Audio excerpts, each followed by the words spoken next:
I'm Tom Grace. From 10 December 2011, legislation regulates the payment of builders and subcontractors in South Australia.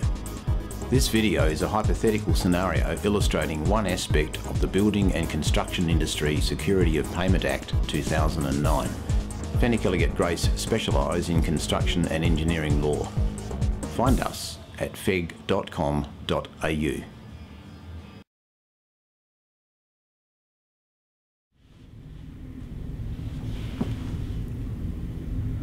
Simon. Yeah, it's Bob from Buildco, mate. Yeah, we're having all sorts of trouble with Tony Adams and Fireco. Well, the superintendent isn't accepting some of their work. And they sent us an invoice for a progress payment, but we ignored it. Well, the contract says that the fire system installation has to comply with AS2118. And if it doesn't, and we don't think it does, then there could be over 200k of remedial work. And the whole saga stalling the project. The owner's holding back a $2 million payment on us. Right, so have you paid Fireco for this defective work?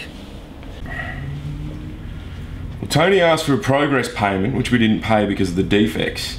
And now we've got a letter from his lawyers saying that they're going to get a summary judgment for the full amount of the invoice, which is like 450k. And as if that isn't enough, we got a second invoice from him claiming another 300. What can we do about that? You know, what's this Tony Adams going on about? Alright, well, bring in the lawyer's letter and the 2 invoices and we'll have a meeting, okay? Great.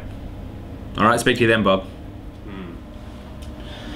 Well, the first invoice appears to be a valid payment claim. So, what did you send in response? I sent this email saying we're not going to look at it until he gets his paperwork together. Okay. So, how can he get summary judgment when we don't owe him any money? This new law is a big change for the construction industry. It's understandable that you'd be annoyed, but remember, it's only about cash flow. If the defects are as bad as you say they are, you can claim your money back. Claim it back? Previously, an email like this would have been enough to say that you disputed the invoice. They would have had to follow and chase you up to get their invoice paid. But it's different now. The new law requires you to send what is called a payment schedule. And if you didn't send that within 15 business days, you have to pay now and argue later. So what has to be in this payment schedule? Well, to be a valid payment schedule, there's 3 elements. A payment schedule must identify the claim it relates to, state the amount to be paid, and say why that amount is less than what they're asking for. We weren't intending to pay anything, and I rang him and told him why. But do we have to pay the whole lot, even though it's going to cost about 200 grand just to fix it? Yeah. Unfortunately, because your account section didn't send a payment schedule within 15 business days of receiving Fireco's payment claim, there's no point challenging the first invoice now. So we have to pay because we missed a deadline? I'm sorry, Bob, but that's the situation for everyone, even if they don't know about the law. But let's see what we can do about this second invoice. When did you receive it? 3 weeks ago, I reckon. Okay. Right, well, the Act says 15 business days, so you received it on the 8th. Today's the 27th, so we have to send a payment schedule within 48 hours. Well, what do I have to do? We need to state how much of 300k you're prepared to pay.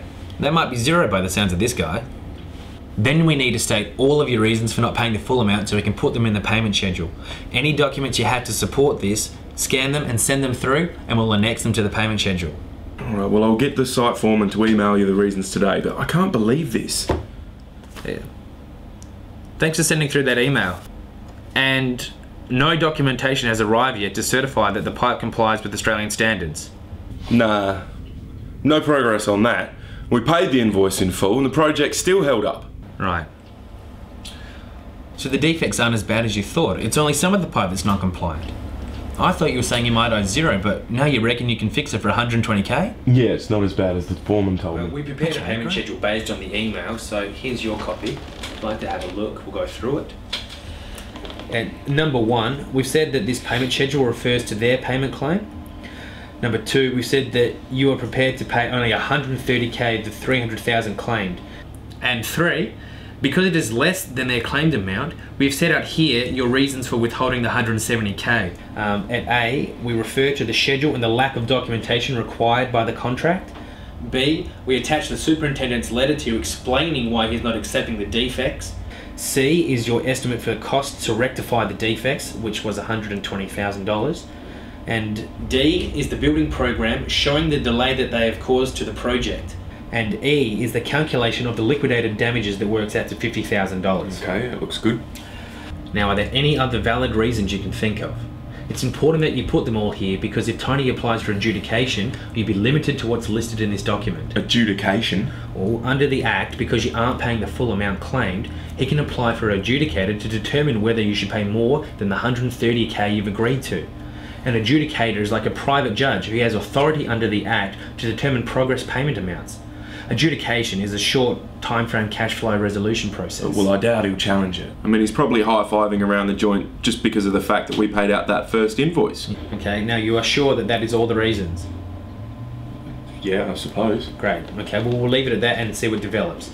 In the interim, could you sign at the bottom there and we'll send the payment schedule off to them today. I'll write to him as well to see if we can get a meeting organised to try and resolve this whole thing for you. All right. Cheers, Simon. It's okay. Now, can we turn this law to your advantage? I bet that $2 million the owner of the tower projects is withholding. Why not send them a payment claim? Does this law cover the whole construction industry or is it just for subbies? All commercial construction work is covered. Even some residential work is included. Okay. What about mining? Because we do a fair bit of work for mining companies these days. Yeah, mining, railways, government contract. If you're not sure, send us a copy of the contract and we'll let you know if it's included. Okay, thanks. Well, I'll send over a couple of contracts where payments are overdue now. Well, let us know if you need any help with that payment claim.